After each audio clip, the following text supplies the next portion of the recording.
Ladies and gentlemen, welcome to the House of Kayfabe, the full report. And tonight we are all in on All Out. Yes, I've got Stephen P. New with me. I've got Adam Harris with me. I've got Stephen Barker. And I've got our resident AEW fanatic, Derek Jones, with us here. And we are going to talk about all things All Out. Now, gentlemen, what kind of show were you? The question is, what were you expecting? And where did you go? And we'll go with a number rating. We'll go with let's say 1 to 10. What were you expecting, and what did you receive? Stephen Barker? I was expecting at least better than the last pay-per-view that I paid for from AEW, which was the Sparkler match.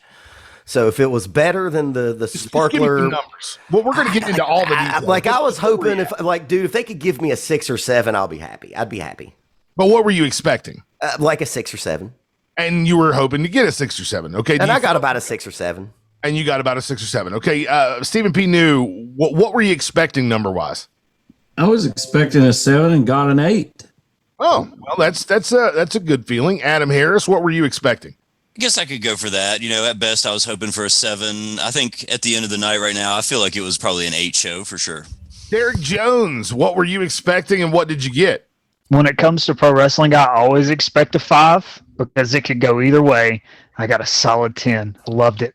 Loved every second of it. Not every second, but enough to give it a 10. Every second? Nope, not every second, but enough. Just enough to give it a 10. So let's talk about where we started. The very first match, we had Jurassic Express and the Best Friends versus Matt Hardy and Private Party and Angelico and the other guy, and it was a melee there on the pre-show. I think originally the pre-show was supposed to have this match and the Casino Battle Royal, but the Casino Battle Royal was moved to the main card when Pac and Andrade El Idolo were moved off of the card and onto to Dynamite. That is correct, right, Derek? Best of our knowledge, that is correct. So what did you think about this match here? It felt like we were just trying to get these guys on the show. I mean, it was all right. I hate when to me, when you do matches like this, it's the same thing that WWE does with WrestleMania. It's let's give everybody a payday, and not everybody deserves a payday. Not everybody deserves to be on the pay-per-view. So I'm glad it was on the buy-in, but God, just, give me some one-on-one matches from time to time. There are no participation trophies at the Derek Jones house. God, no, there's not. One of the questions that I had about this is Matt Hardy is now managing like 3 tag teams. Is that what we're gathering here? How do you I guess Jimmy Hart pulled it off in the early 90s, but usually we don't see a manager managing multiple tag teams. Adam Harris, what did you think about this match? Big money, Matt Hardy. That's why we've never seen anybody manage this many people, because he's such big money, I guess. I don't. I think it was Shivani called it the pool spot where the guys got on each other's shoulders and they were like almost like we used to call it chicken fighting in the pool. Like, is that what you would call it? Mm-hmm. I popped for that. I thought this was good. This was entertaining. Jungle Boy had a couple good spots that made him look strong, but man, it was a spot fest, which I expected. That's what I expected it to be. And it didn't go on much longer than it had to. That's for sure. Well, it seemed like the whole thing was kind of put together to put Jungle Boy over. And, of course you get your Orange Cassidy spot in there as well, but Jungle Boy definitely came out the best out of this entire thing. Barker, did you watch this buy-in? I'm not watching the pre-show of an AEW pay-per-view. Steve New, go ahead. Are you kidding me? Steve, did you watch the buy-in?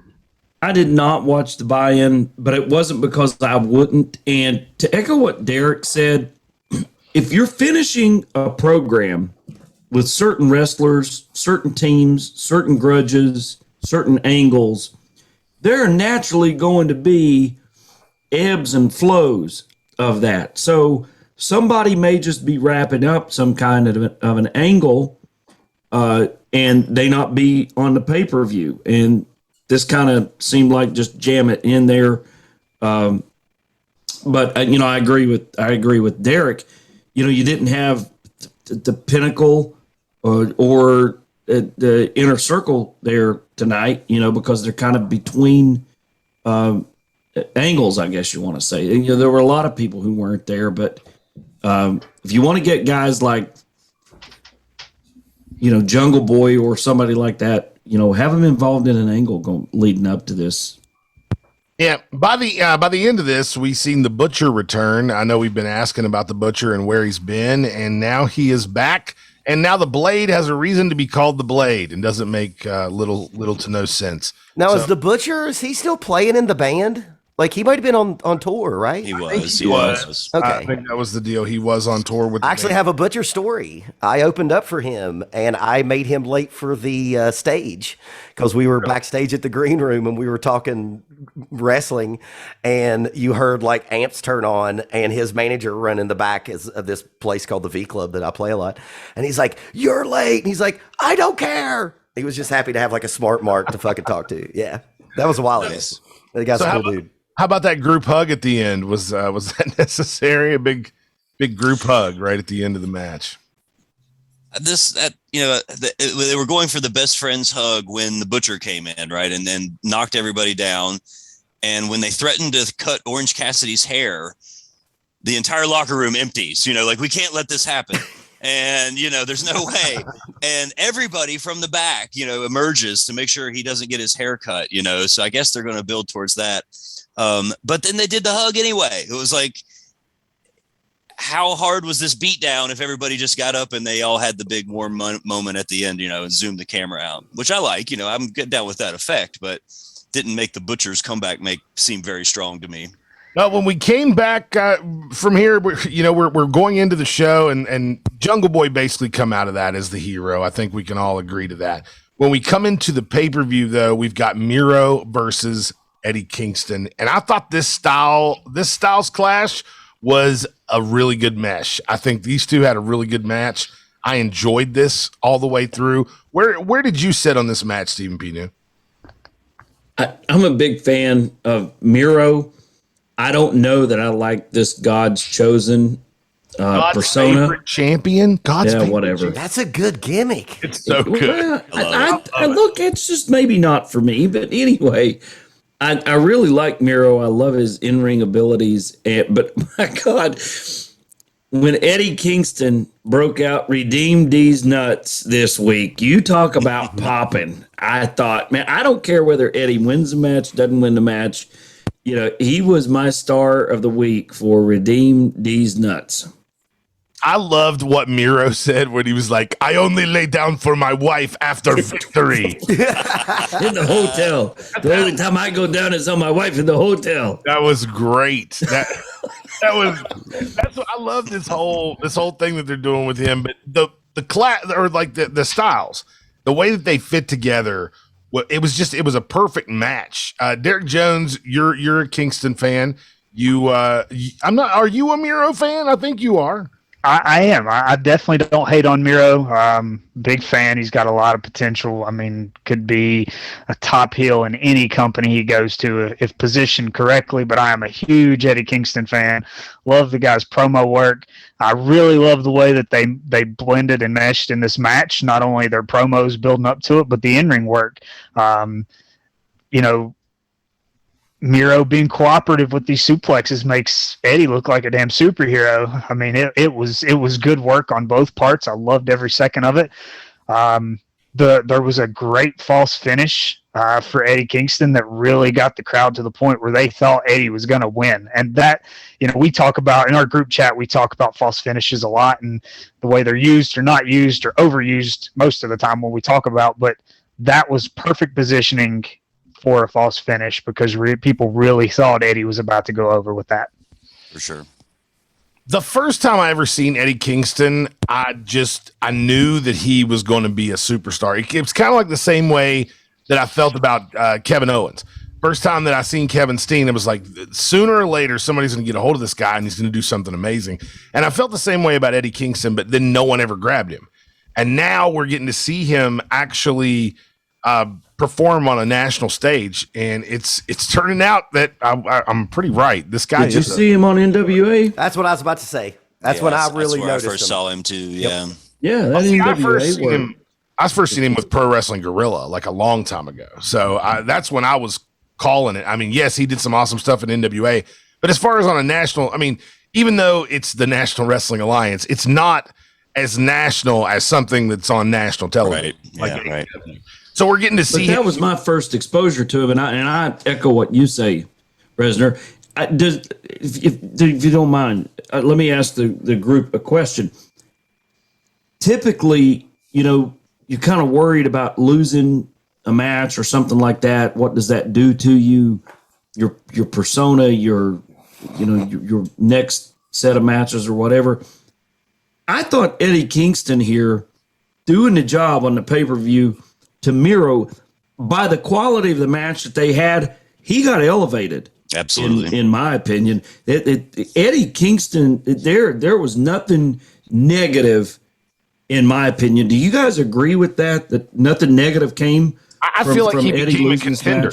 And that's what happened tonight. He became a contender. Instead of just being John Moxley's buddy who will get into a fight for him, he became a contender that almost won a belt.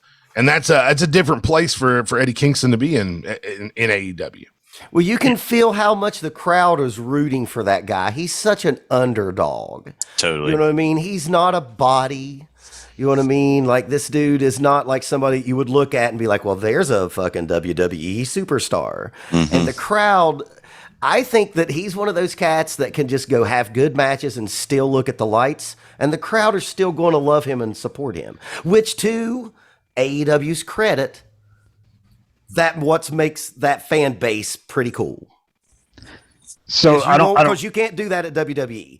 You can't do what Kingston's doing in the WWE and be a lovable loser. You know what I mean? And root for someone, because cats like Brian and Derek, because I think me, Adam, and Steve saw him way later than you all because of the NWA on YouTube.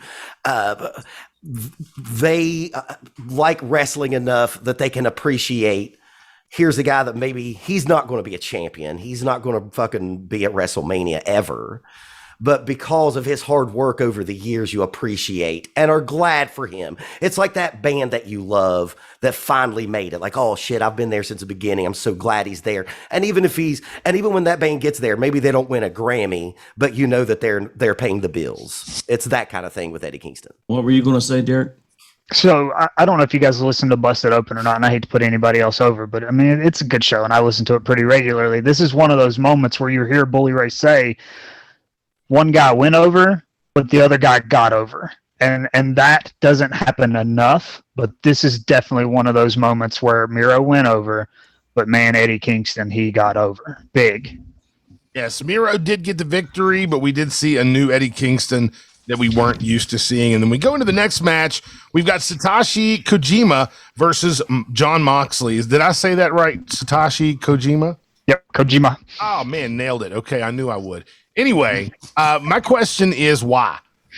Why did this? There's obviously got to be something that makes this match make sense. But to me, I don't understand why Moxley's gimmick is that he is now facing guys from New Japan, and that's what he's doing. I don't, and just out of that run-in he just had with those three jobbers from Dark, I just don't understand the direction that we're going with the former world heavyweight champion. Derek, can you explain to me why this match was on All Out? Well, we're looking at him as a former AEW world champion, and there's a whole nother crowd that's going to look at him as a former IWGP US champion. So if we're going to do a deal with New Japan, we also want to be able to see somebody that potentially will come back to Japan to wrap up a rivalry or, put a bow on something across the sea, and not just have everything here in the United States. If we're going to talent share, let's talent share. You send me somebody that's noteworthy enough to be in a ring with John Moxley on my pay-per-view. Maybe not, your top tier active guys, but somebody that the crowd, from the New Japan audience will know and respect and be okay watching do the job to John Moxley and it not hurt anybody.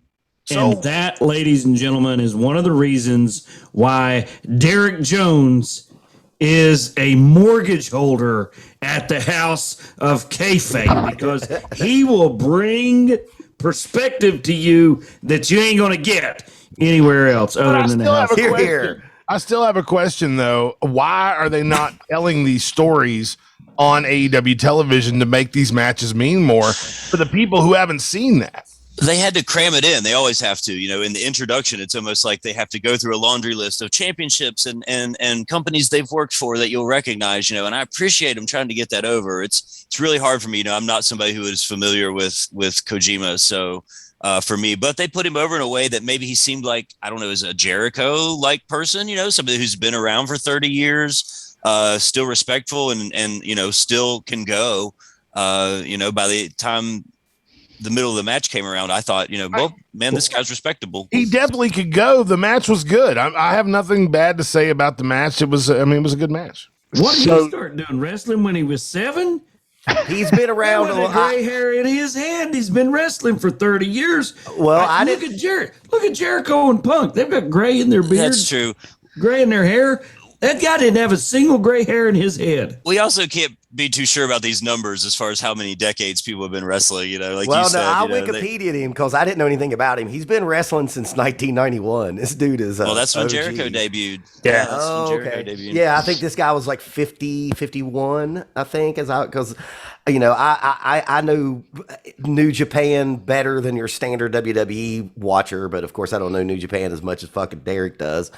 But I'd never heard of him. Now I've got some things to say here in a minute about a New Japan guy, but yeah, I'd never heard of this cat before. So just to give you a rundown, I mean, he's previous IWGP World Champion, previous All Japan World Champion, Triple Crown Champion in both promotions, but he was also a NWA World Champion at one time.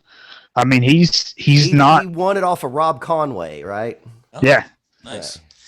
But has he ever won the GCW title? Oh goodness! So y'all probably no by choice, aren't you? Y'all gonna shoehorn that in. Moxley had on a GCW jacket. Yeah, he did. That was it too, though. They didn't mention anything else about the GCW because man, they got to ease up on that. They had an Impact Championship on. They had a GCW sweatshirt, and they had. I guess it's just too much. It's just too Tony Khan and his coat of many colors. I love it. Much. Okay, so before we get into what happened at the end of this, before we get into the big shocker at the end, I want to ask, because I was noticing that Jon Moxley is not bald like the pictures online led us to believe that he was going to come back bald. And I realized tonight, he's still got the receding hairline looking like the, what does Jim Cornette call him? The balding plumber. Moxley's plumbing organization. Look, despite the wrestling mask that you see on your screen right now, we have 3 proud bald men. Come home, Jon Moxley. Don't hold on. It's time to go. You've got that fucking Dave Matthews shit going on. When you feel the air conditioner on the top of your head, it's time to shave. It's time. Yeah. It's just it's just such a beautiful choice to make too. I actually wasn't even losing my hair. I am not bald. Oh, you all? Well, fuck you then, Brian Resner. You're a fake ass bald man. I chose this. Hey, Derek Jones, you ain't in the club then, dude. You think we do this shit on purpose? You think like when I had hair, I had like women looking at me and shit, and then you decide not to have hair? Man, fuck you, Brian Resner. I decide not to have hair, just like The Rock. The Rock, it's a choice. No, The Rock was bald. He was going bald. It's a choice. Fake ass bald man. So out of here. Suzuki isn't bald. No, Suzuki isn't bald, and Suzuki is all elite, at least for now. New Japan, because of Jon Moxley's gimmick that he's facing all New Japan guys, we decided to bring Suzuki out, and this was kind of a shocker.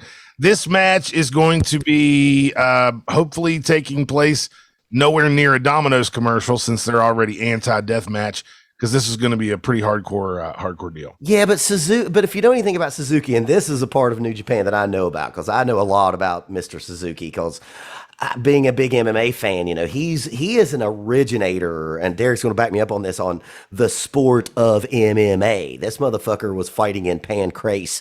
If you want to see some of the best fights you've ever seen, go watch him fight all the Shamrocks.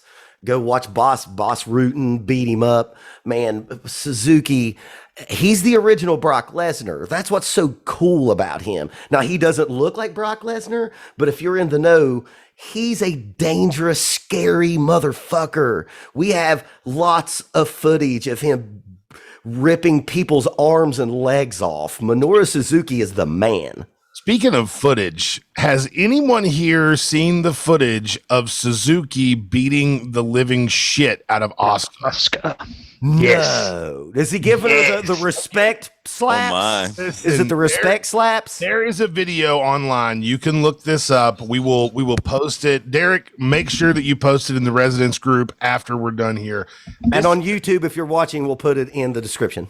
Yes, and you can see Asuka and Suzuki have a run in. It's a match where intergender tag team match, and he beats her like he owns her. It is so brutal. It's like Coco Beware. You ever seen that Coco Beware video? Yeah, I watched that the other day, actually. It's like that, man. He beats the hell out of Asuka. You watch that video, you will have a newfound respect for Asuka. That's Japan, man. Tough woman. Suzuki beat her and beat her and beat her again. It's hard to watch. I mean, it's really hard to watch. Is it the shoot? I mean, are you saying it's like a shoot? Yeah, it is a shoot. It's like New Jack and Gypsy Joe hard to watch. It's bad. Oh my god! Without the weapons, it's like that without the weapons. Suzuki is the weapon. Man. Yeah, but see, that's that Japan shit, man. You know, back in the day, it was a show of respect if you'd have a great match and you come out and Antonio Inoki gives you one upside the head for real. So like that, and dude, if that's that far long ago, that's when like Asuka was still working for Nintendo. It wasn't like she was like, you know, the veteran that she is now. That's that Japan stuff, man. They're all about that respect. No, that moment when you watch this video, you see the light switch get turned on. That's when she changed from the Indiegogo pop dancer to the Empress of today that we see, like completely. It like lights turned on in her head. She became a badass instantly. He beat the Super Mario out of her, didn't he? Yeah, he did. Why do you see this, Steve? You're gonna be shocked. Like I see that you have never seen this before. Yeah, I've not seen it. I haven't. It's rough. You're gonna be like, whoa. Maybe we should put the Mario music behind it. So it looks like we are going to see Moxley versus Suzuki as quick as Dynamite, which I think that might be a little too quick. You could have built this up more, but nevertheless, we're going to see it this Wednesday on Dynamite.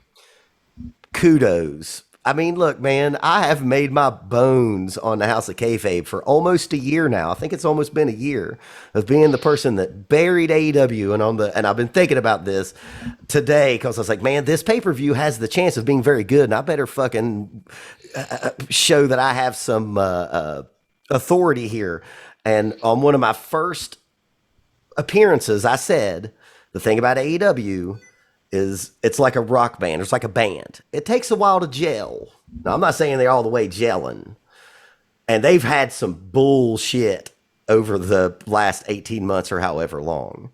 But tonight, despite some of their real bad downfalls of matches that we had to set through, man, you bring Minoru Suzuki over here, I'll watch. Because that dude's believable. Because we have seen him beat the fuck out of some of the most toughest human beings on the planet as a shoot. Well, hold that sentiment to the end there. Yeah, because I want to comment on that particular. Yes, sir. We are not even halfway there, folks. Next up, we've got Britt Baker defending her title against Chris Statlander. And this match was better than I expected it to be. But where did you guys sit on it?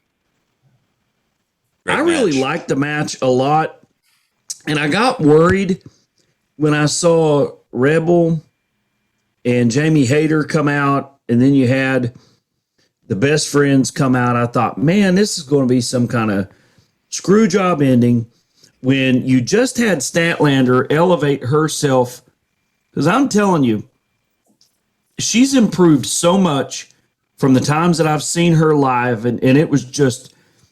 And I've been to 3 live AEW shows, and I think she was on all 3. Derek, was she in DC? I don't think she was at DC. She wasn't in Charleston either, was she?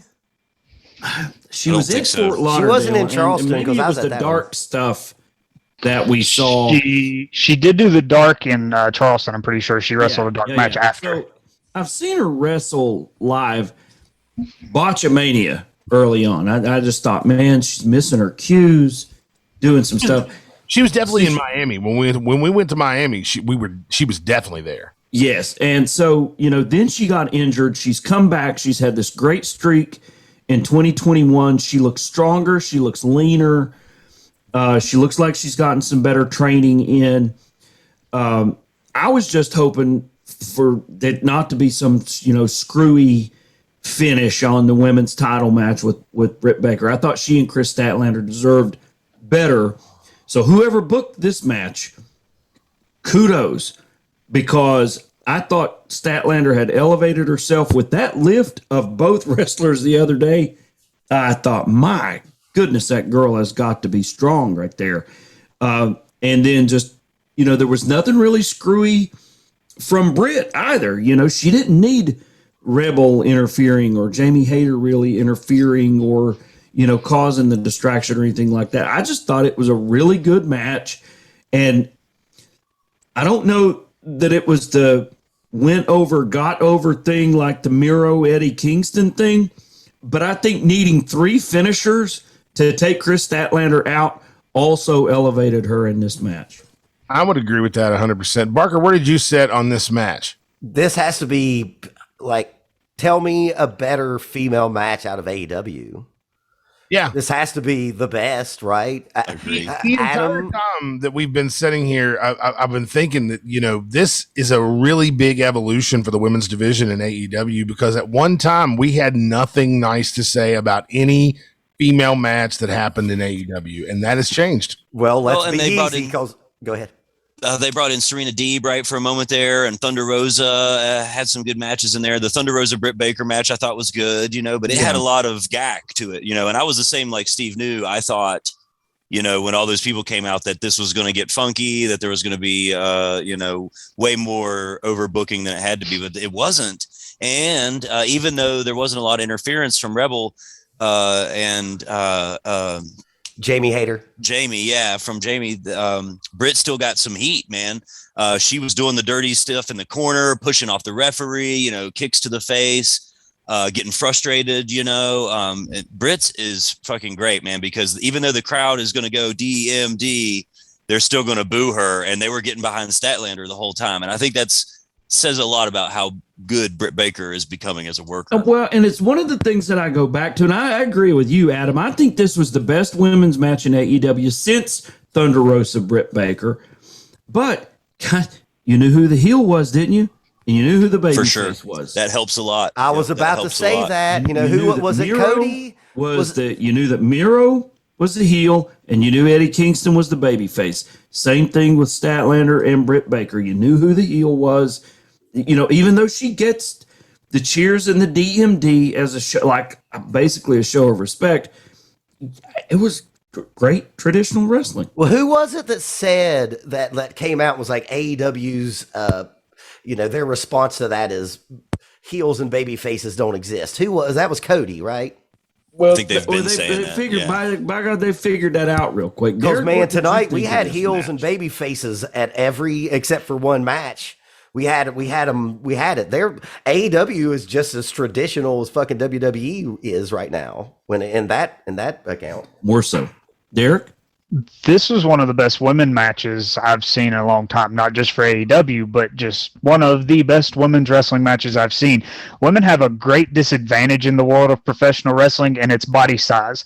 They don't react with the ring the same way the men do, so it's harder to get pops with their moves from the crowd. So if you don't have 2 women that the crowd are invested in strongly for the face and strongly against a heel, you're not going to have a crowd behind them, which means when it comes across on TV, it's going to be time to go to sleep, time to go to the bathroom, time to get something to eat, something like that. The crowd was behind them this whole match. And you talked about Britt and Thunder Rosa.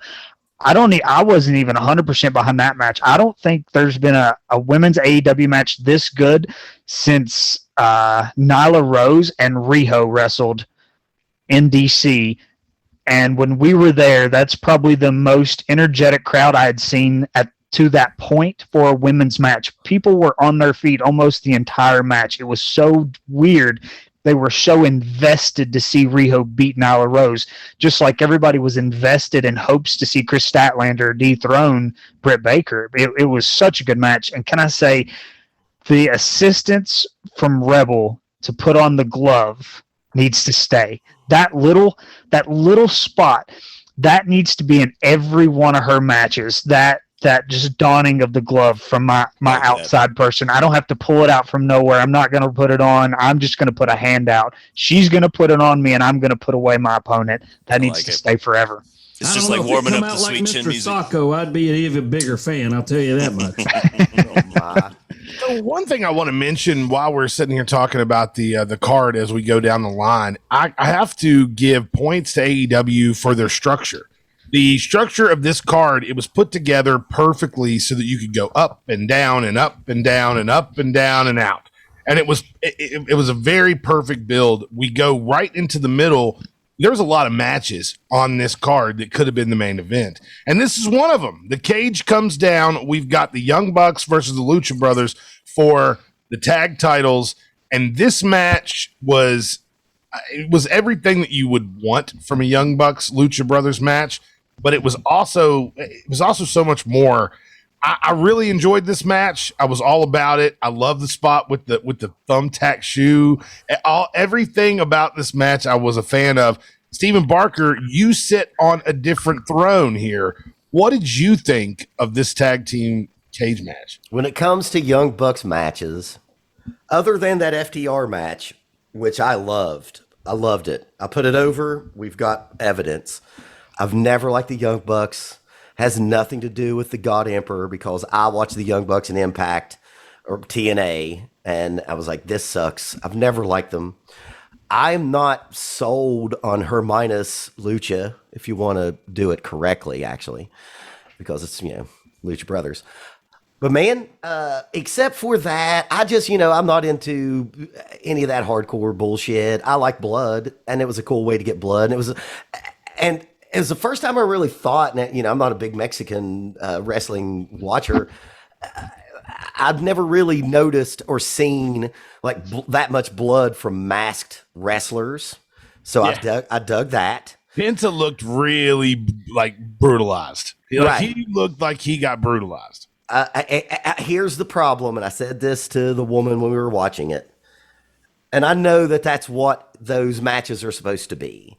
But man, watching a Young Bucks match, especially when they have dance partners that can do just as much acrobatics as they can, it's like watching a Transformers movie. There's just too much. There's too much to fucking pay attention to. You're not really sure what you're looking at. And there was one spot that I hated, and it was when the older brothers of the couple had the other younger brothers, and then like the heel went to the baby face and said, let's do the same move at the same time. I can't deal with that. Adam, you know what I'm talking about, right? When they're on the apron. I even made a note there, the double apron spot, like that, that just kind of irked me a little bit. Like you would stand there and let your brother take that versus deliver some more. I don't know. That was like, and believe me, there was a lot too far in this match for me. I mean, I mentioned it in the group chat, and I hesitate to say anything too bad about it because it was a fun match. It was everything it had to be.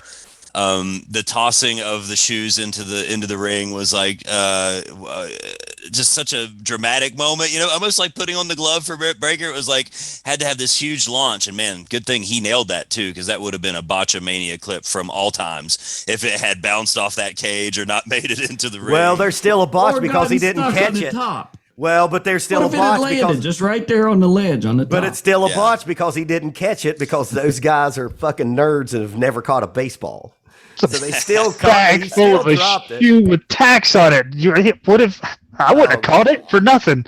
Go ahead, Derek. The other spot that I want to hear what Derek has to say for sure. The other spot I just couldn't deal with was like when they're standing in a square and it's like super kick down, but then right back up, down, then right back up. And that's what got the AEW chance, like, yeah, AEW, and that's just like, that's where, I just have to just agree to disagree on this stuff and watch guys pop up, from a super kick that's supposedly, this big dangerous move. Derek, may I go before you, please? Oh, absolutely. Go for it. First Young Bucks match that I have ever watched that I have ever liked. And it wasn't just because they had the job. I was legitimately entertained for this match. I am old and fat like JR. So no, you're only 3 years older than me. Will you stop with that? I'm just teasing. I too was confused about the rules. I didn't know if it was supposed to be like a tag or all tornado. All four of them going to be in there. Whether they are just all four of them going to be in there. I really enjoyed this match. I loved it. I loved the spots. I just did everything about it. I thought it was the first Young Bucks match that I can say that I truly loved. And I've loved the Lucha Brothers, for since I knew who they were. But man, I just loved everything about this match. I just really did. And once again, you clearly knew who the faces were. You clearly knew who the heels were, and the Bucks have embraced that, heel persona and looking to hurt people. And I think both teams just really pulled it off. And the Lucha Brothers, you guys are talking about the blood under the masks and everything like that. There was no outside interference other than the bag coming in with the spiked shoe. But I mean, you really got the sympathetic baby faces, that the crowd was clearly behind, and the Young Bucks just, doing that amazing flippy stuff that they do. But in this context, I think it worked. I would agree with that. Derek Jones, where did you stand on this match? All right, so I got a lot to say, but I'm going to make it real quick and real fast. Barker, fuck you in your comments. Adam Harris, I don't agree with nothing you just said. Steve New liked the Young Bucks match, so I'm all on board. Listen, the great thing about luchadors is you don't see them bleed a lot because they have a mask on, so they made it make sense. They ripped the mask before they ever did the blood spots, so there's exposure there. They didn't just do something stupid and it's like, oh, I wonder what happened there. Where the fuck's that blood coming from? Yeah, I wasn't crazy about the whole four square, everybody get a super kick, everybody throw a punch, everybody do this. When it got to the end and you thought, okay, he's going to be the last guy standing, and then somebody else jumps up and it went all the way back around the horn again to the double clothesline. And it's supposed to be there because that's their style of match. They have to throw it in there. Both teams do it. They could have made the whole match perfectly choreographed and it would have looked stupid, but they didn't. They had their one little segment, their one little spot. Everything else was very organic feeling. I love the double apron spot because it's, hey, you've got my little brother and you're going to drive his head through the mat. Well, fuck you. I'm going to do the same thing. Either let him go or they're both getting it. I'm on board. Cero miedo. Steve New, I am so happy you like the Young Bucks match. You can't understand how happy I am. Well, understand. And Ray Phoenix coming off the top of that cage. Oh, my God. I really don't like those ring around the rosy, let's all line up and hold everybody up and somebody comes off. I typically don't like that stuff, but man, Ray Phoenix coming off of there, man. So, and that's another thing. So the first thing, can I just say I love, and I told you guys this, I'm pretty sure, I love that AEW cage. It looks so much bigger and taller and just intimidating. I don't know what it is. I love the look of it, but yes, standing down there and respect to Pentagon because he stood front and center ready to catch his brother. If anybody's going to be down there to catch me that I'm going to trust, it's going to be him. And, man, he was there right square in the middle of it. Respect to him for that. I was very surprised that the Lucha Brothers went over here. I was not expecting that to happen. I was expecting the Young Bucks to hang on to the tag titles for a long time. I didn't expect that, but I was not disappointed. I was so okay. Did you like the match, Resonant? I did. I loved the match. I thought it was a great match. Adam, you said something in our group chat, which one of these days, for the benefit of the residents of the House of Kayfabe, we may do that live on our Patreon, of course. Watch along on our Patreon. But Adam, you said something in the group chat that I was wondering, and I wanted to ask you when I could hear your reaction in real time and live. Was that snark? You commenting about Penta's family after the match and that kind of thing? Oh my God, he bled all over his own children.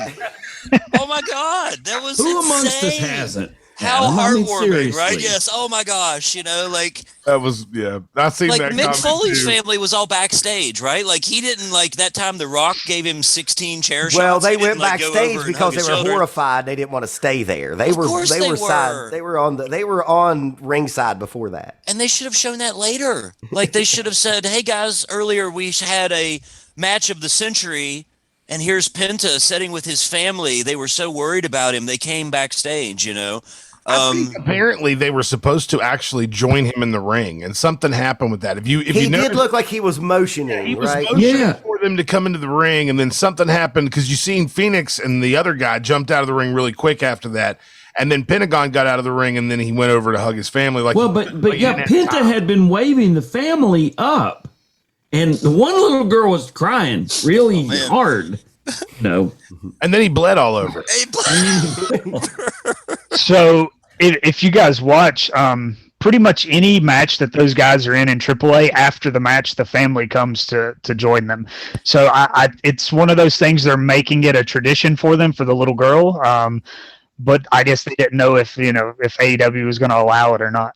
Oh, So they were that's a too little bad hesitant. because they should have paid more attention to that. I'm laughing, kind of, pretty snarkily, I guess, but like, they should have made a bigger deal out of that. That's too bad. They should have been more observant of that, or tried to do it in a different way. Like I said, I still think the backstage thing would have worked. I don't know. I think that there was something to be said for children with blood on their faces is not necessarily something you want to keep on camera for too long, no Would matter they- what.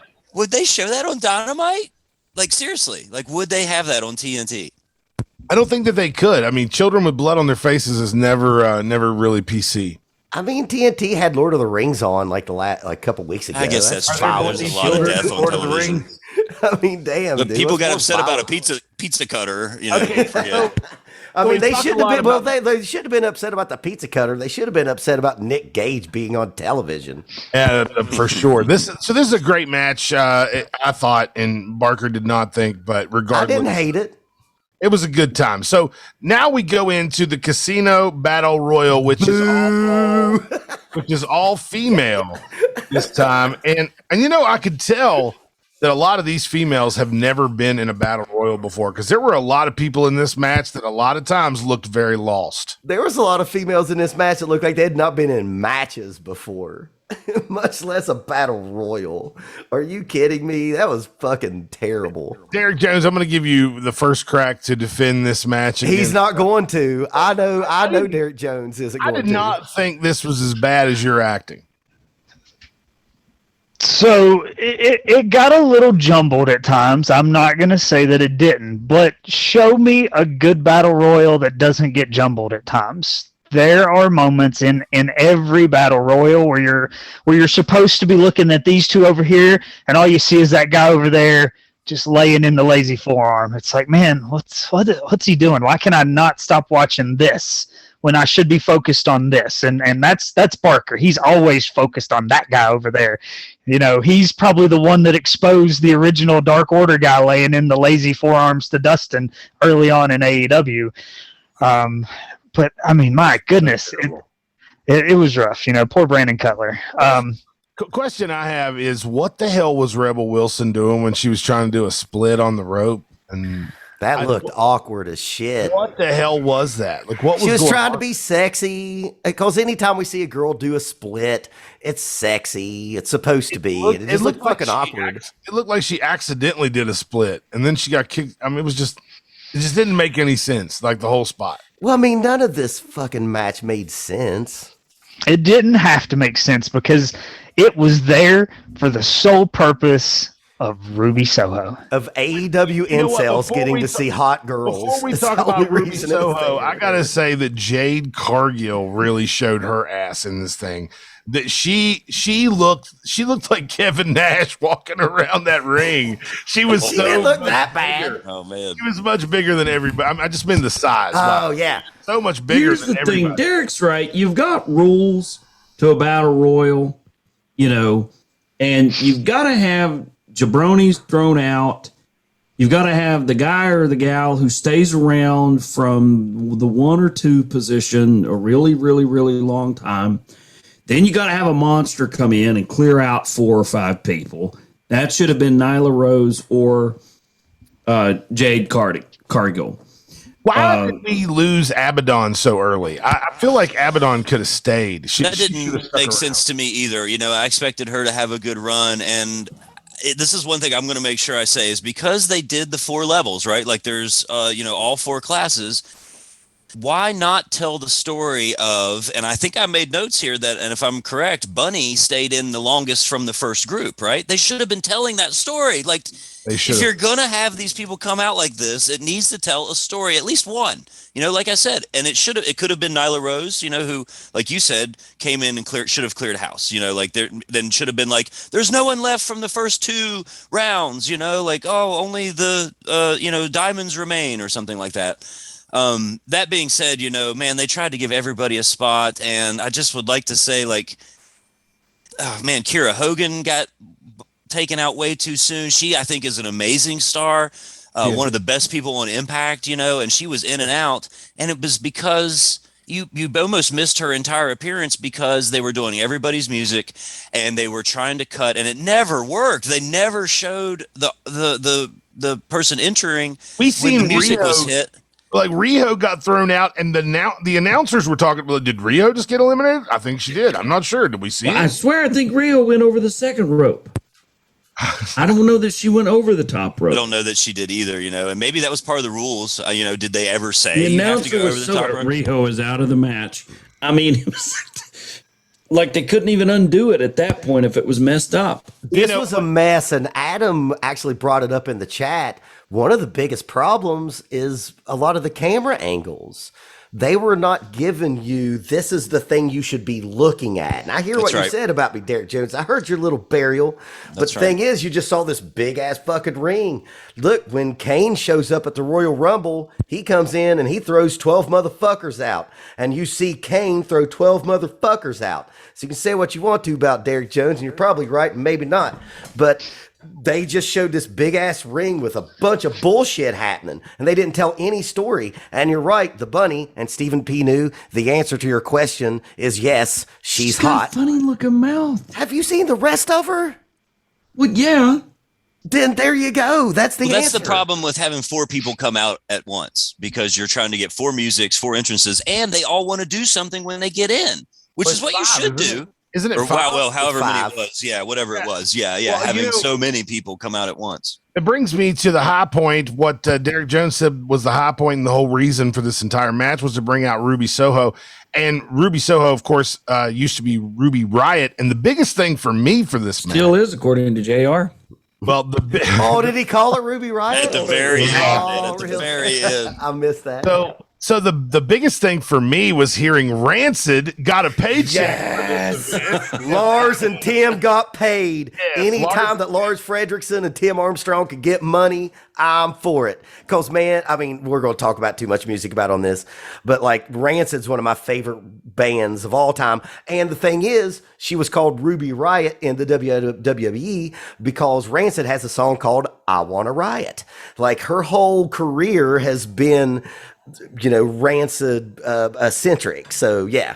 Sorry. I love that they like the whole Tony Khan's not afraid to buy music thing. People can talk shit about that.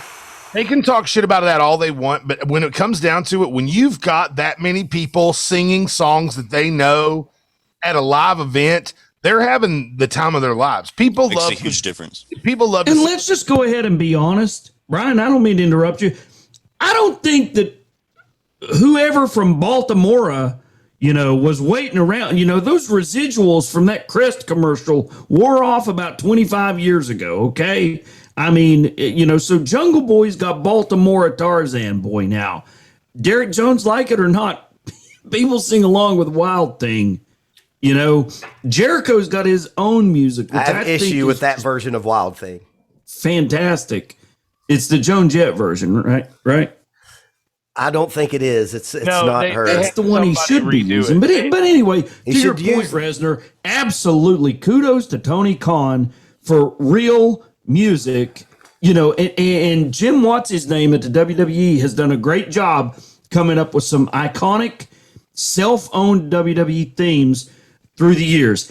it ain't as good as JYD's Another One Bites the Dust. But here's the As thing. good as the Freebird's Freebird. Here's the thing about all that, Steve, and I know you know for a fact, the problem is back then they weren't paying. They were just using it and not asking for permission because they, like the Road Warriors, never owned Iron Man. They just fucking Part of used the it. beauty of territory wrestling is the fact that they were just ripping off Jared Darren. Darren's ZZ Top to come down there and sue him.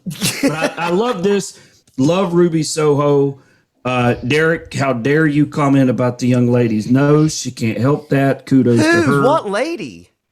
Listen, it's the only flaw on that woman, I promise. Because I am a Ruby Riot. I am a huge fan on a lot of different levels. Let me tell you, the tattoos and the multicolored hair. Listen, I'm getting ready to marry one. All right, that works for me. Ruby Soho did look great tonight. She worked great. I loved that it came down to her and Thunder Rosa. Thunder Rosa is so good. Like everything she does looks like she doesn't even realize this shit's choreographed. And I love watching her perform, and coming down to Ruby and her was a great way to finish this. It really turned a bucket of shit into a chocolate shake. Okay, so let's just address how much Derek Jones doesn't like Jade Cargill. Because I think that if she can learn, she's a fucking star. Because there at one point, and I said in the chat, you know, when you saw this fucking gigantic shit show going on, it was just this one shot of this ring with like 17 people in it. The one person that you could fucking point out. Find her every time. Every time. If that girl learns how to work, she's going to be Charlotte Flair. So if she can learn how to work. To be honest, where she needs to be is a WWE. Okay, so that brings up what I talked to Adam on offline. I didn't know that Ruby was going to show up, and apparently you all are plugged in and knew. And I said to Adam, AEW, despite what AEW fans want to say about it, they need some people that were at the PC. They need some performance center trained athletes. For sure. And when they had that, and I think the end of that battle royal was clunky, on the apron. And I said in the chat, I was like, they need to give Britt Baker Ruby. She needs because man, Britt Baker, she had a good match tonight, but dude, she ain't Charlotte. She ain't Sasha. She ain't fucking Becky. She ain't Bailey. She's not even fucking close. She was just a good AEW female wrestler tonight. She needs somebody who's properly trained, like Ruby Riot, Ruby Soho. Derek, do you agree that they need some more properly female trained artists, if you will? Well, yeah. I mean, why would you not want people that can work in your company that's about working? The problem is some of the people you named here just a minute ago that she's not close to still can't work. Who did I just name that you say can't work? Well, I mean, you said Charlotte and Sasha. Like, I like me some Sasha, but she can't work. And Charlotte, until Charlotte learns how to land a moonsault, she can't work. Okay, so we've spent way too much time talking about the female battle royal on AEW, and Derek just said that Charlotte Flair can't work. So obviously, Steve just threw drumsticks at the camera. It is getting late, and we are getting delirious, especially Mr. Derek Jones. So let's move on. We've got a lot more to talk about because now we're talking about MJF and Chris Jericho. The countdown and the Jericho's last match with him coming out with a king's robe on. MJF, I love him. I love him. Stephen P. New, tell me your thoughts on this entrance. I loved MJF's entrance. Jericho's not so much. That was cringe. bad. Brutal. You know, It totally blew up in their face. This rivalry needs to die for all the reasons that MJF shoot interview a couple weeks ago said this needed to end.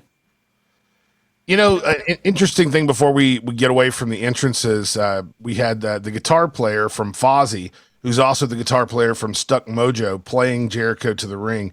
Interesting tidbit. He is actually the ex-husband of Daphne, who recently took her life after an Instagram video. Yeah, that was a thing. Rest in peace to Daphne. And, always if... well, he couldn't have given her a little bit of shout out. Maybe had a Daphne T-shirt on or something tonight. What the heck? There, you know what? We could talk about that. There was a glaring lack of that. They needed to probably do something. Did WWE do anything?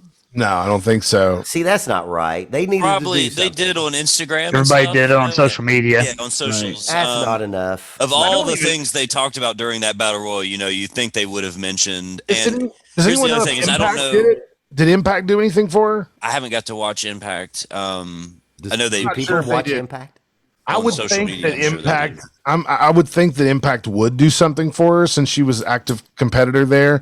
Other than WCW, though, I mean, she would never have had anything to do with AEW or WWE. Not saying. That Well, I mean, the guy, her ex-husband came out and played guitar. he did. And I don't know her work enough, but I bet you somebody in the match tonight or multiple people in the matches tonight might have done moves in tribute to her.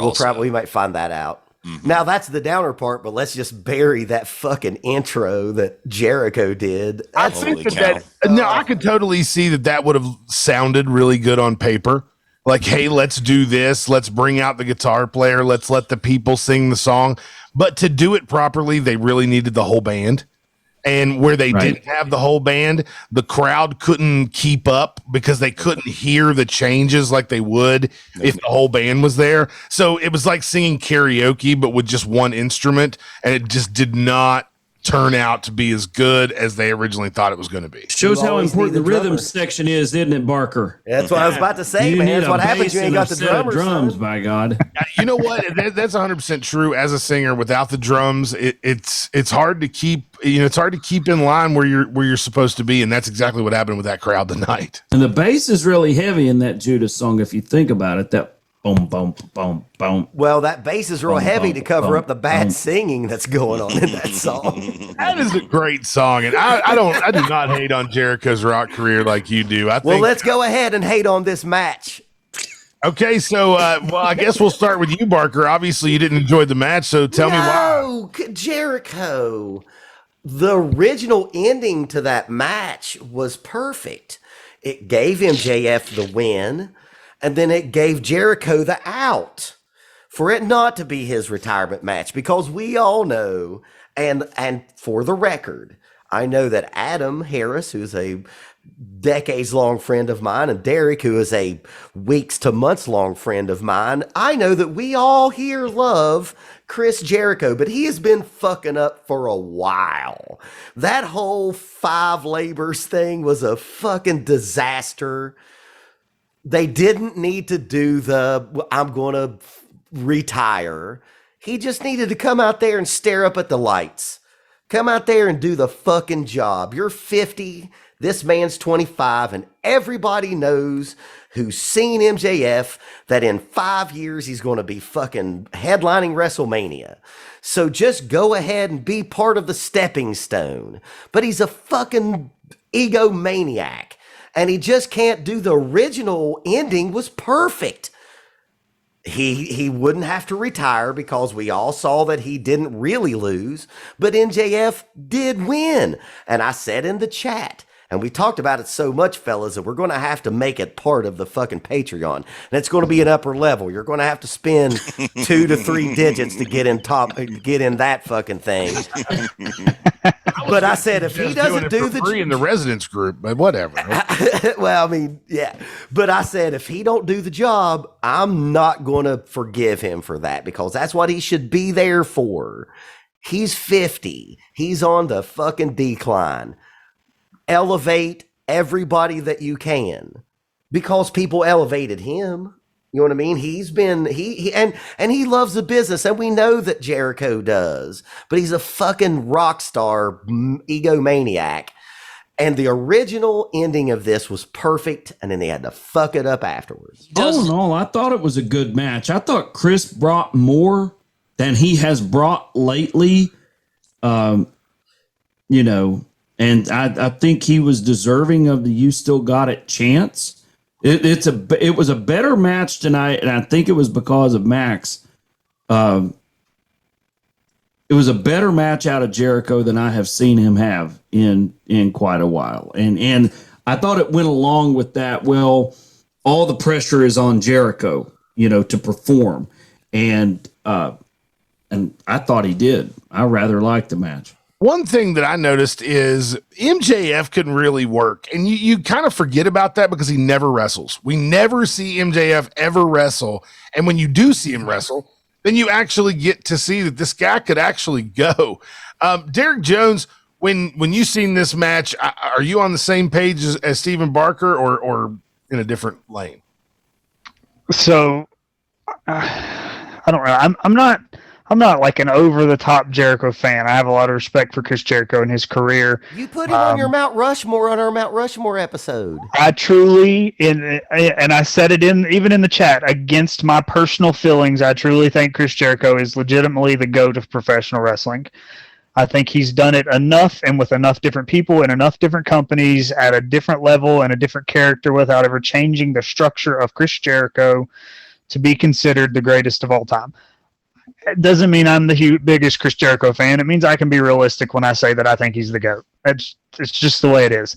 I thought this was probably the worst Jericho match I've seen in a long time. Did you see the Juventude match? Yeah, I did, and I didn't expect a lot out of that. I expected more out of this match. And when Steve says he thinks Jericho brought a lot more to this one, what he really means is he put a lot more oomph in that lion salt, and he didn't almost kill himself this week. So we're really happy that he didn't die on TV. I don't know. This match fell really flat to me. You guys are being really hard on Jericho. I think you're being Here's really what I'll hard. say. I am the ultimate Jericho mark from all time, and I will say he did look good tonight. He looked better than he has looked in a while. Nailed the lion salt at a much larger distance than even MJF didn't think he was going to make it and was ready to move in. He also hit the springboard drop kick, which sometimes is hit or miss these days. He nailed it. And that's when Tony Schiavone was like, we're getting all the hits, you know, which was cool. It was great to see Jericho performing at that level. I'm with Steve Barker in that the finish could have worked for me with the foot on the ropes. Like, you can always come back from that, always. And you know, it's okay to still take time off, or say like you're fighting it, or the referee's stands. But instead, lawyer. Yeah, exactly. Hire a lawyer, bring over smart Mark Sterling, or get a real lawyer like Stephen P. New. Yep. You mean the fake Stephen New?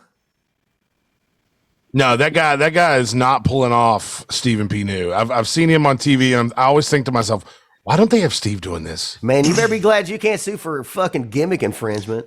Here's the thing, though. I'll say nice. If you're not watching, if you're listening on podcast, you'll see Derek Jones hugging, not Stephen P. New. Here's the other thing is, like, did you guys like when Jericho tapped out to MJF? You know, like, it didn't look good, right? Like, that was him putting him over, but I don't know why they had to come back and do one more match. I just really don't. I do, because, man, Jericho's an egomaniac, and he's not there to, dude. Christian Cage came in and he's making people look good. CM Punk came in, and those guys are both younger than CM Punk than fucking Jericho, and they're making people look good. And Jericho is not interested in making people look good. He's trying to be David Lee Roth in the '80s, and you're not. You're David Lee Roth in the 2020s. And act fucking accordingly. I honestly think that Jericho thinks he's helping MJF. That if MJF beats Chris Jericho 3 times out of 4, that he's helping to make MJF. I don't know that that's the right way of thinking about this. I'm very disappointed in him, because I've always respected the fact that he loves the business and he'll do what's right. But he's not done what's right for MJF. I feel like, I don't know. I feel like I disagree with every single one of you on this, because Chris Jericho is making MJF. He's been putting him over for over a year. Yeah, for over a year. He has worked on MJF for over a year, and I think he's done a great job. I'm I am not as disappointed with this match as you guys are. I mean, I do agree. The better end of that rivalry, Resner? MJF or I was going to say, Jericho? is next week or next Wednesday, is MJF going to come in on a high and be like, I just fucking retired, fake retired if they'd have done the first finish. I just retired this guy, and it's time to go to CM Punk. Or Jericho's it's time to getting the whoever. better end of the MJF Jericho feud. That's my point. He's riding the coattails of the hottest young guy in pro wrestling. Jericho's the guy that needs MJF's rub, not the other way around. Yep. That's interesting. I don't know if I agree with that. I do agree that both of them are getting a rub off this. But I will say that MJF is learning.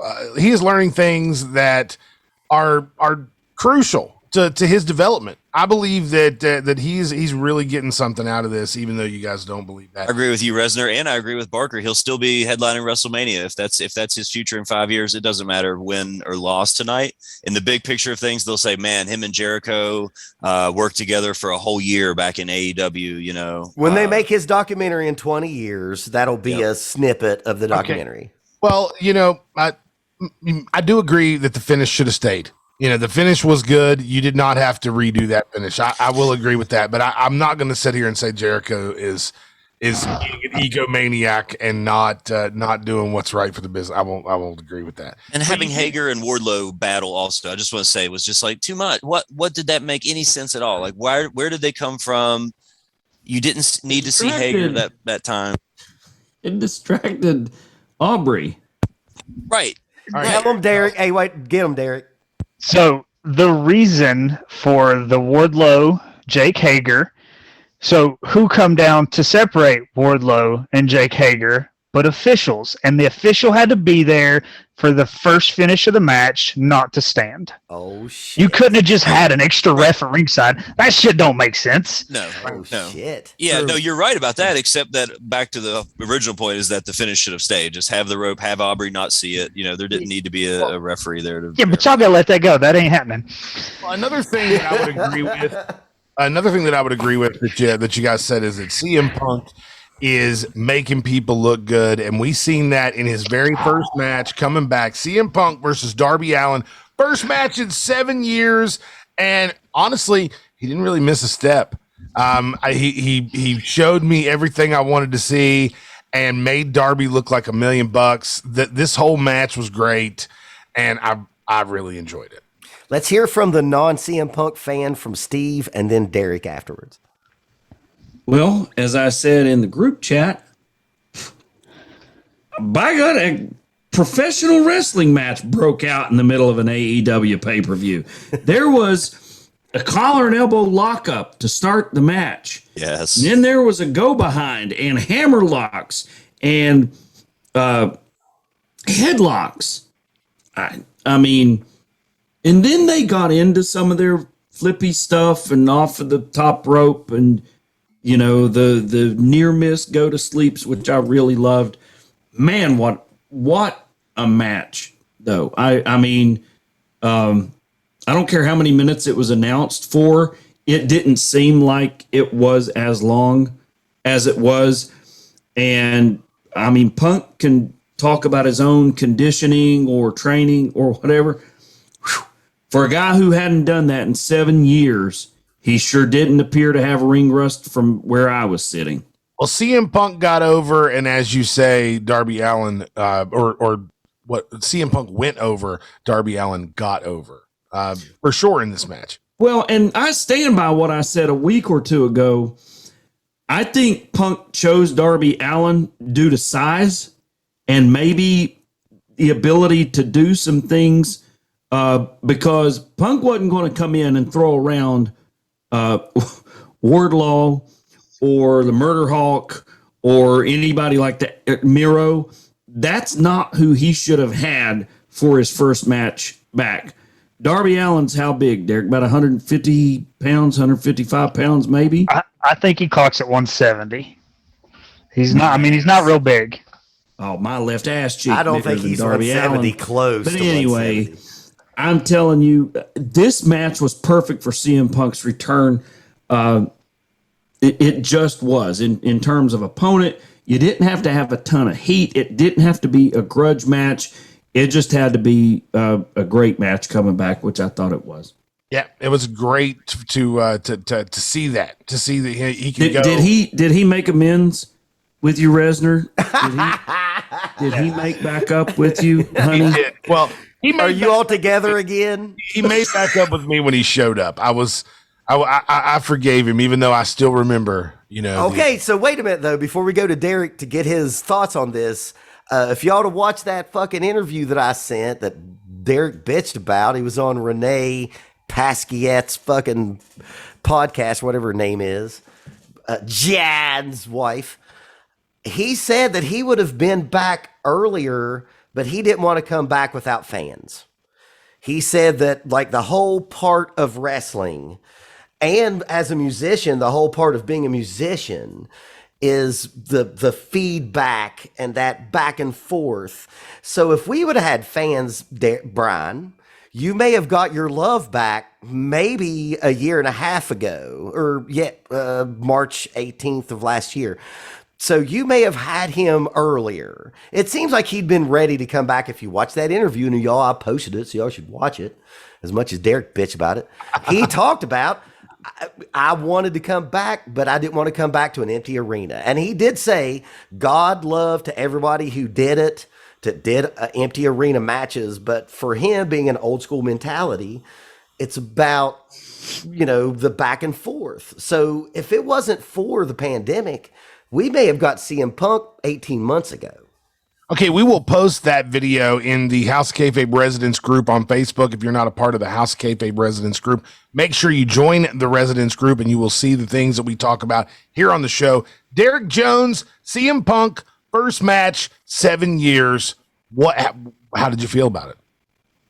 So the people that are watching on YouTube probably have a pretty good understanding right now. Anybody that's listened to the show might have a little bit of an understanding, and people that just know me in general or have known me for years may know a little bit. But in case you don't know, I'm a little bit of a mark for CM Punk. If you're listening and not watching, I legitimately have the brand new CM Punk shirt on, the one from Chicago, on the back that says I was there, and I've got the Straight Edge Society mask on just for Steve New.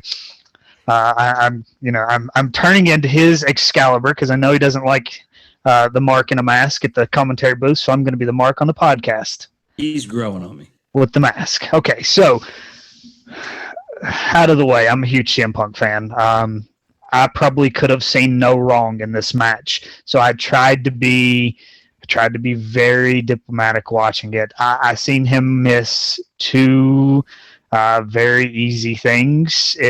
He missed grabbing a wrist, pulling Darby out of a corner one time, and it kind of bothered me a little bit.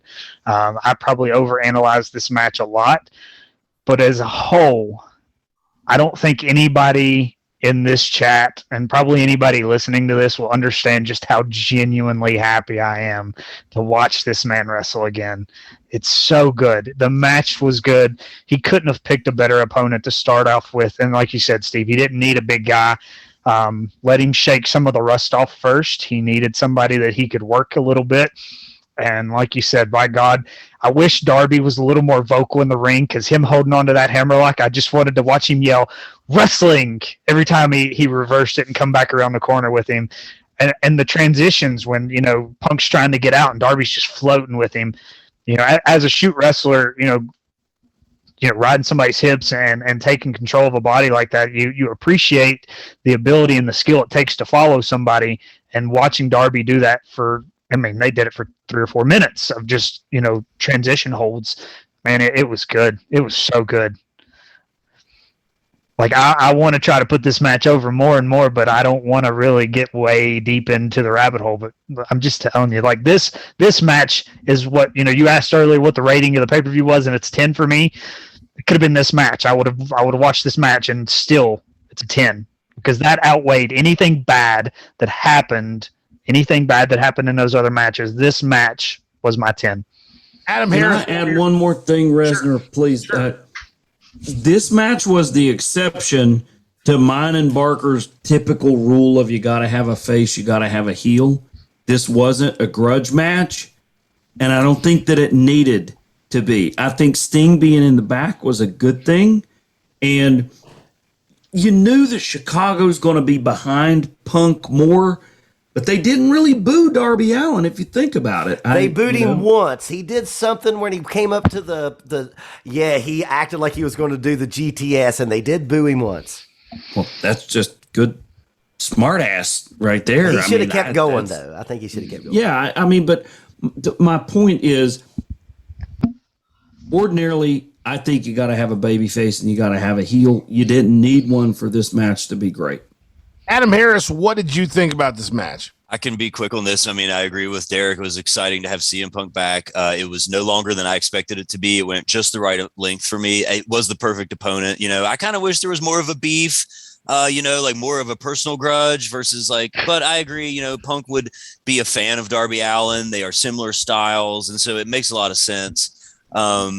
I thought the match was perfectly paced, and I won't say anything bad about CM Punk because I want the internet to like me. Now, Barker, as a fan of CM Punk, were you as happy as Derek was? I was happy to see him work again. I was very happy. Here's the thing that I will posit to you all. I spent a good portion of the day getting ready, watching old school Summer of Punk footage on YouTube. And one of the things that we loved about him, and it really crystallized as I was watching it today, he was Stone Cold Steve Austin, but he was more cerebral. Like Stone Cold Steve Austin was raging against the machine, but he was just giving you two fingers up and kicking your ass. CM Punk was raging in the same way, but he was eviscerating them on the mic. My question is, can he still be great if he's not shredding Triple H and John Laurinaitis? And man, as much as he's fucked up in his life, his feud with Alberto was fucking great. And he was always raging against the machine in a more cerebral way than Stone Cold, but it was the same character. It was Stone Cold being the redneck that was just, I'll kick your ass. And this was the smart punk rock guy who has the verbal ability, and wasn't like Stone Cold didn't have the verbal ability. But I spent a lot of time watching him, and that was what we loved about him, or for me anyway. It's what I loved the most about him. And I know that people like Derek loved him because of his great matches before that in Ring of Honor. But can he sustain this? Not to rain on a parade. I'm going to posit to you, Derek. Can he sustain this glad-handing baby face for that long? Or is he eventually going to have to be like, you know what, Tony Khan, you're the new Vince McMahon, and I'm going to have to cut some promos? It doesn't have to be Tony Khan. CM Punk can have that chip on his shoulder with just about anybody. The authority at the time was just, they were the people not allowing him to elevate himself to be where he is and what he is now. CM Punk he's there. He doesn't have to climb that ladder anymore, so he can direct that to anybody else.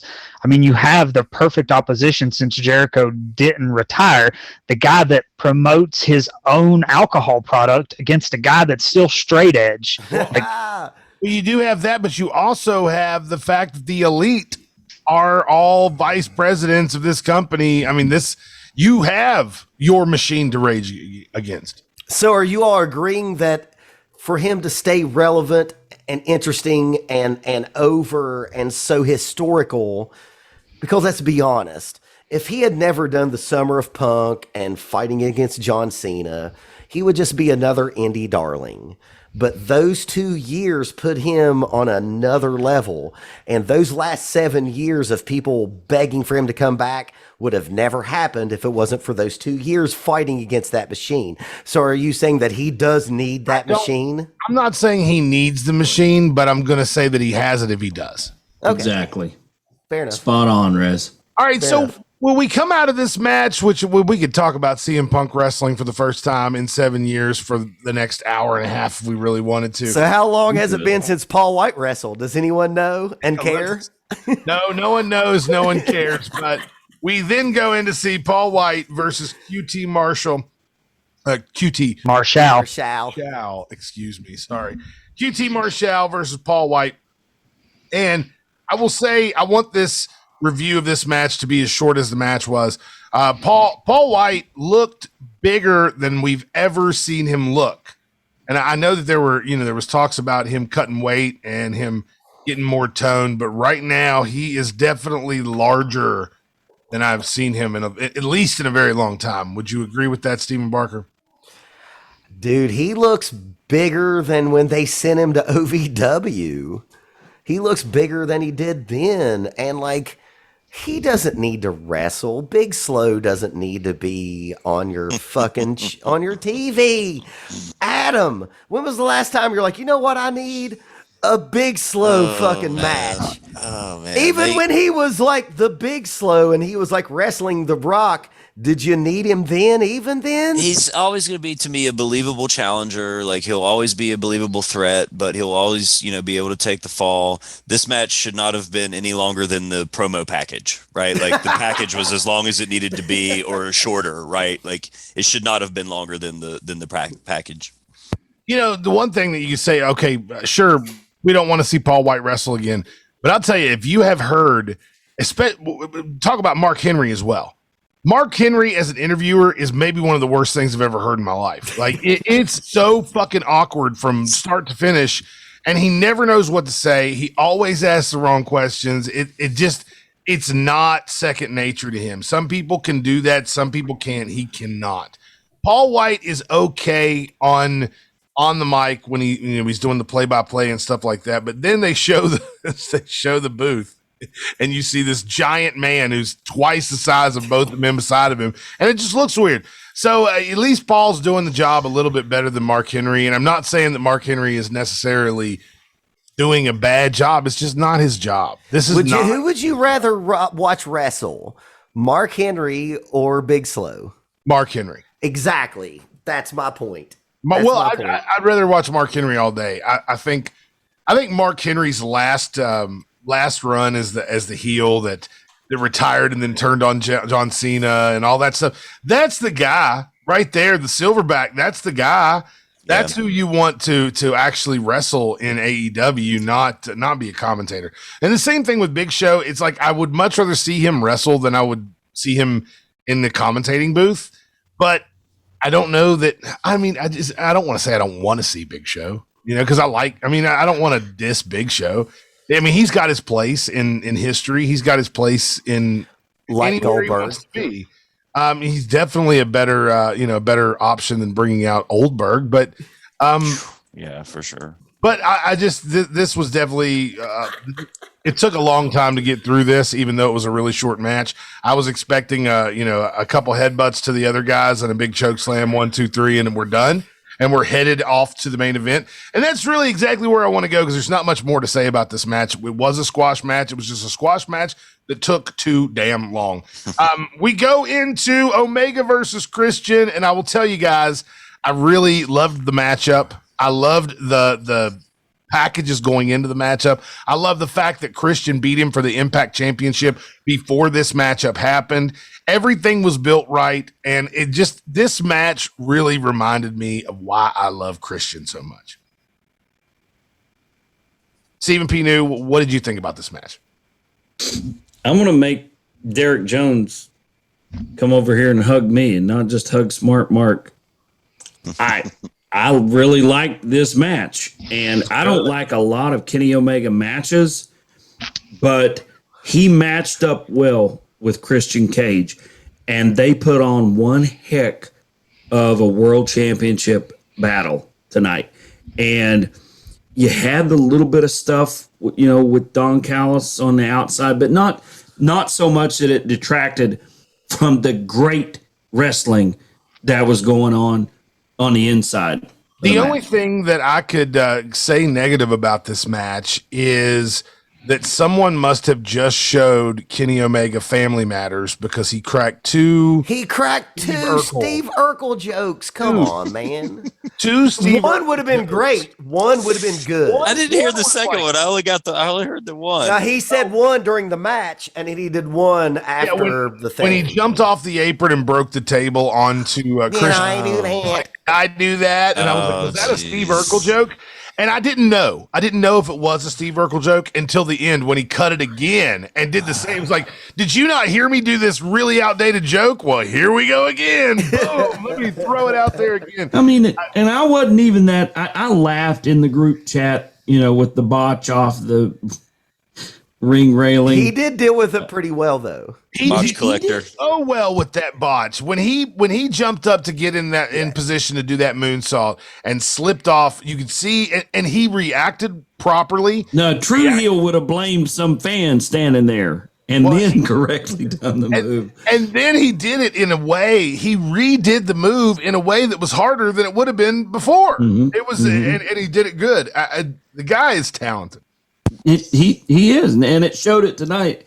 And man, Christian just, he hasn't wrestled a ton either in the last few years. Did he look rusty to anybody else? No. Because he didn't look rusty to me. No, because he's really good, man. Christian's great.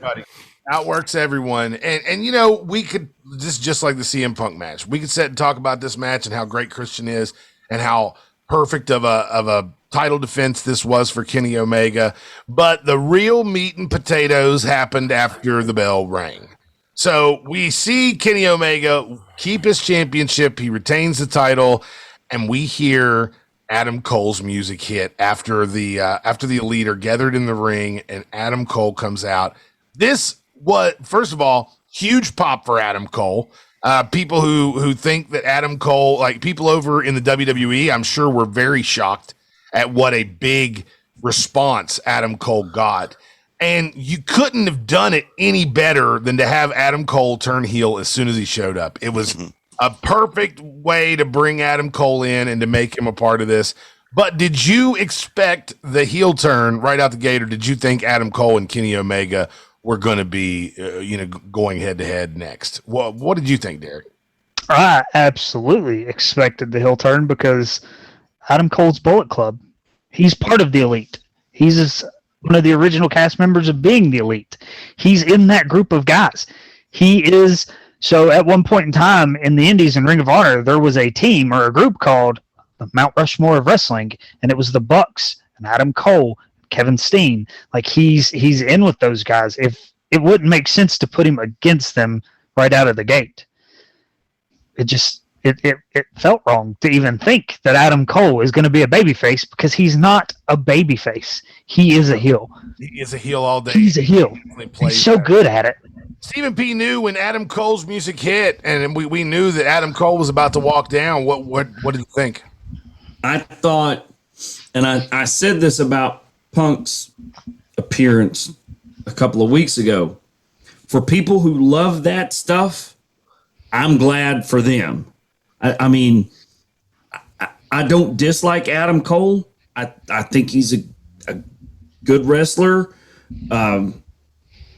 But man, obviously there's something organic about that love. The people that are Bullet Club fans that have loved his stuff, like Derek just talked about.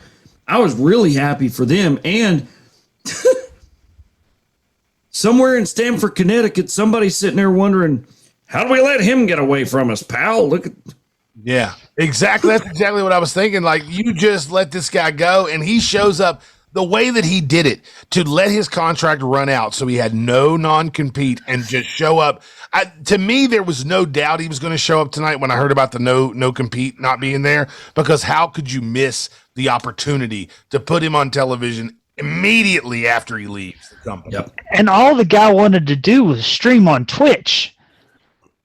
Yeah. That was his bargaining chip. Let me play video games online and let other people watch it, and I'll make you money. No, it ain't going to happen. Man, Tony Stephen Khan will let it P. happen. can teach a class on that whole thing. Adam Harris, tell us what you think, because you're trying to get. I didn't get to put Kenny Omega over enough before I thought the finish was great, man. I mean, he definitely made up for the botch by standing on the top rope and delivering the one-winged angel. That insane. made Christian look strong. Insane. It made everybody look strong, and they even worked it out a good way, and I thought the first table spot was way too early in the match. That was insane to me. But then the Adam Cole reaction, is what I would have expected, and I'm excited to see him back with the Elite. I think that'll work out just fine. They're going to start right off where they left off, and we'll see how it works in AEW if it works as well.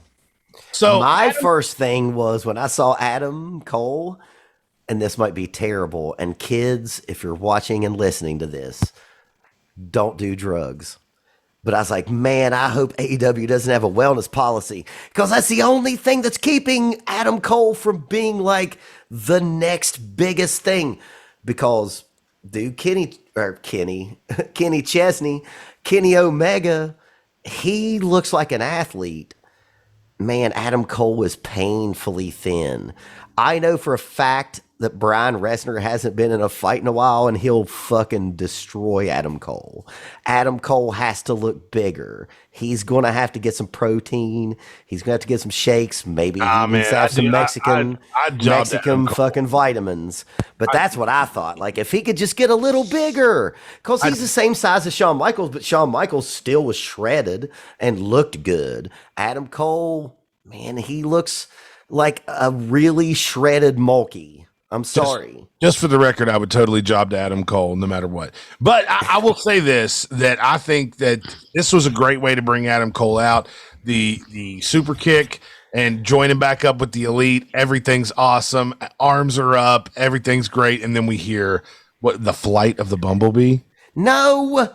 It's the fucking Ride of the Valkyries. Oh, there we go. It's Valkyries, yeah. But I'm very upset that Europe didn't get paid, because it should have been a Final Countdown. If we're going to all go old school and go back to our number, surely to God, you can find something better than the Final Countdown by Europe. That's Brian Danielson's music. Brian Danielson's music. It doesn't matter. Daniel Bryan made himself, and that music is what everybody knows. If you would have hit the Final Countdown, no one would have popped the way they did. They would have still popped. Derek, tell them. They would still pop. Now, I posit this.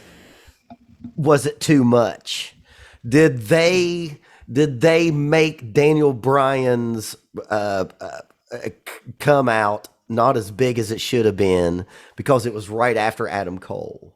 And if you say yes, then you're saying that Adam, or if you say no, then you're saying that Adam Cole's not as big. Well, you also had Ruby Soho, and you had Suzuki. There was a lot of surprise. You could really tell that a fan of this business, a Mark, would, if you will, put this together, because it was like, oh, I could just shoot my wad everywhere, and that's what he did. He shot it everywhere he could. He's like, let me put a little bit of Ruby Rojo over here. I'm going to put a little bit of a Suzuki over here. Then we're going to end with Daniel Bryan and Adam Cole. And then, boom, tell me I ain't the shit. That's, he was running around thinking he just booked the show of the century. It was a good show. Derek was going to have something non-pornographic for the residents of the House of Kayfabe. Derek, please. Oh, sorry. He said, okay, I can try to do non-pornographic. Give me a second. So... before Adam Cole came out, the entire crowd was chanting yes. And then Adam Cole came out. So everybody's like, oh, it's not Daniel Bryan, but this is cool. And then he turns heel, and they're like, damn, Adam Cole was going to be our hero. He was going to be our savior. And then you got that real reaction pop to Daniel Bryan. If you would have just brought out Daniel Bryan, I don't think the reaction would have been as meaningful as it was, because they had to have the hesitation after someone else. I agree with that, because it was like you've got to put Adam Cole out there, because everybody was expecting Daniel Bryan. And when you put Adam Cole out there, everyone kind of had given up. Like, oh, okay, well, Daniel Bryan's not going to be on this show. We're going to see him later. We got Adam Cole instead. And then they got Daniel Bryan. It was like giving them the surprise, because everybody knew Daniel Bryan was coming. And it was like so much to the point where everybody was even chanting for it. And then you let them down you let them down the right way because they're let down because it's not Daniel Bryan, but then they're brought back up because it is Adam Cole. And then you bring them Daniel Bryan. So they even were surprised, even though they knew it was coming. Here's where my and it pessimism also clears. I'm sorry, Adam. Go ahead. I was just going to say you immediately put Daniel Bryan with Luchasaurus and Jungle Boy. Now they're putting Jungle Boy over, and I'm trying to buy into that too. But and having Christian with them too is trying to elevate them as well. But it's still, I'm iffy on whether they're going to be a successal. Like, what does that do for Daniel Bryan? It puts him right in that. Building up a War Games thing, though. Maybe I guess so. It has to be rip right. off AEW War Games things. I think is what we're building up to. Yeah. So there's Christian no way and that we're gonna Bryan start a faction with Christian and Daniel Bryan, and I would hope not. That's what it looks like to me. I don't know. What do you think, Steve? I think that you almost had to do Ruby's. I think there's so many people going to leave WWE and come to the AEW that you almost have to do this where you've got multiple people from WWE or other promotions showing up at an event like All Out, because I'm here to tell you guys, Braun Strowman is coming. Bray Wyatt is coming. The Iconics are coming. Why do we have rumors that we're seeing Braun Strowman and Bray Wyatt go to Impact? What kind of sense would that make? I know why. Demore was on Instagram. I saw a video. They were at a baseball game, and he mentioned something. I don't remember if it was Bray Wyatt specifically, but then at the very end, he said, we're Braun for glory. And the other girl was like, "Oh, I hope everybody heard that," and then ended the video real quick, And so Braun is definitely making an appearance. Well, to Steven's point, AEW needs to you got everybody there, ease up. Make angles and make television that you want to watch. You don't need to bring anyone else. Because Braun Strowman don't move the needle more than CM Punk and Daniel Bryan does. Bray Wyatt doesn't move the needle as much as Adam Cole does with that particular crowd. So they just need to ease up. I don't think that they agree with you. I think they're going to start hitting us with new people constantly. We're going to see a flood. It's going to feel like WCW. And that's the problem. Like that's not a good thing. Here's the thing. It was a good thing until 2001. If it was a good thing for 3 years, Brian. I heard Big Show mention how in WWE it was always given to you. Whatever you were going to say was always predetermined. And in AEW, it's not like that. So we're going to see who's able to come up with their own stuff and stick around and make a difference and an impact, and who can't, and why is Mark Henry not so good as an announcer? Why is Big Show, struggle to improvise, or why is he better when it's scripted and handed to him? We're going to find out, man, who was maybe not as bad in WWE as we thought. True. So eventually they're going to have to, when they get to their level, they're going to have to start cutting people, is what you're saying. Well, that's what they really need to start doing now. Before I brought any more people in, I'd probably let go of at least 20 to 30. Well, and that's also why they're not going to be filming Dark on the road anymore. They're going to have it in a stationary location where they used to film Impact at Universal. So they're going to have a base home just for Dark, almost similar to NXT, that they will film, and then whoever they travel with will be a completely different group of guys. I would say at some point they will stop recording Rampage, and it will be live also. And if it continues to do well, stretch it to 2 hours. Have 2 2-hour shows. Don't go to 3 because nobody needs that. 2 2-hour shows is perfect, and you can bring in some more people. And if you got somebody not cutting it, send them to Dark for a while. Because, as far as we know, AEW has only cut 2 people, right? Right. Jimmy Havoc, and who was the other one? I think a female. They haven't cut anybody. Oh, Serena Deeb, maybe? Yeah, Serena Deeb. But she's back now, right? I don't know. I don't know the answer to that. Well, Cardona only had a moment. Prediction that there's going to be a lot of contracts not renewed. Man, I'm I don't afraid. know how long the 2019 contracts, that started at, was it 19 or 18, Derek? All out 18? 18. Okay. I don't know how long those contracts were. I know that a guy like Smart Mark is being paid per appearance. He's not under contract with All Elite Wrestling. So does that mean there's wrestlers doing that too? There's a lot of them. Most of the people that perform on Dark are paid by appearance. Okay. Right. I don't know that Pillman Jr. I don't know that the Varsity Blondes. Maybe now that they're a team with Julia Hart, They under just contract. They just signed contracts like 2, maybe 3 weeks ago max. But all of that work that they had been doing up until just a couple of weeks ago was on a per appearance basis. They weren't under contract. So I got the feeling that the librarians and Janela and some of those guys whose contracts are going to be coming up soon might not get renewed. All right, so we've been talking about All Out for a good bit of time. I've got one question for you before we get out of here, and that is, who do you think is going to be next up to face CM Punk? And I'll start with you, Barker. Where do you think CM Punk goes from here? I don't know if they'll do this right because it is still Tony Khan booking, but it's time for MJF to come. Let's see if CM Punk can be a white meat baby face. Does he have that skill to go against MJF, who is the best heel in the business? Despite as much as we love Roman Reigns, MJF is a better heel. Can CM Punk be a white meat baby face and the crowd still love it? Because I am not sold on the fact that people won't like CM Punk if he's not raging against the bad guy and the evil empire. So MJF would be a good example of him doing that. All right, Stephen P. New, where do you think CM Punk goes from here? I think that he keeps a few, I don't know, for lack of a better term, tune-up type matches, until he... What's that? Who do you think? Who do you think's going to be the next guy to face CM Punk?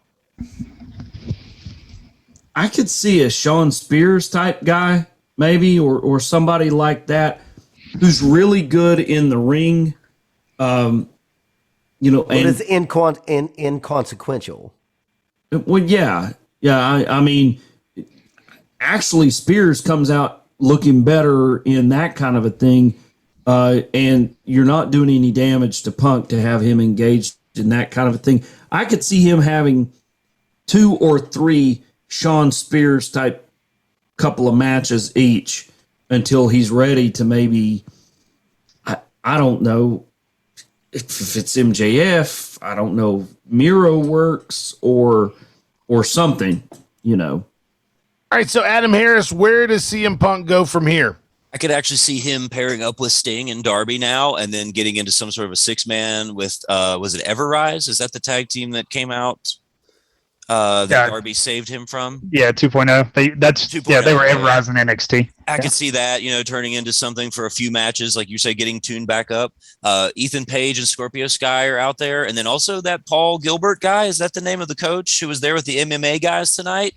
Punk's got an MMA background, Since you said that, I'll go ahead and throw mine in there. That's where I think that they should take CM Punk, is to the Ethan Page, Scorpio Sky, and America's Top Team thing. They could get into the whole MMA thing. They could talk shit about his MMA career. It could be something really good. Plus, Scorpio Sky is a top-notch guy. This guy can go, and Ethan Page isn't bad either. So, seeing either one of them have a program with CM Punk with that whole American Top Team thing could be a really, really good move. Derek Jones, where do you see CM Punk going from here? That is my prediction, what you guys just talked about. I see him getting into a feud with Scorpio Sky and Ethan Page. He has a built-in partner that already has previous history with Darby Allen, with Men of the Year. I mean, they had their little spat that never amounted to anything. hey, you just had a match with Darby Allen. You shook his hand afterwards. What's that mean? Let's start this bull crap because you're being nice to him when in reality you should have beat the snot out of him or something. I mean, it kind of writes itself, especially being now partnered with Top Team. I would agree completely, and we have went over the entire pay-per-view because that's what we do here on the Full Report, and we will talk more about this as things develop in AEW. We will see you next time right here on the House of Kayfabe, the Full Report.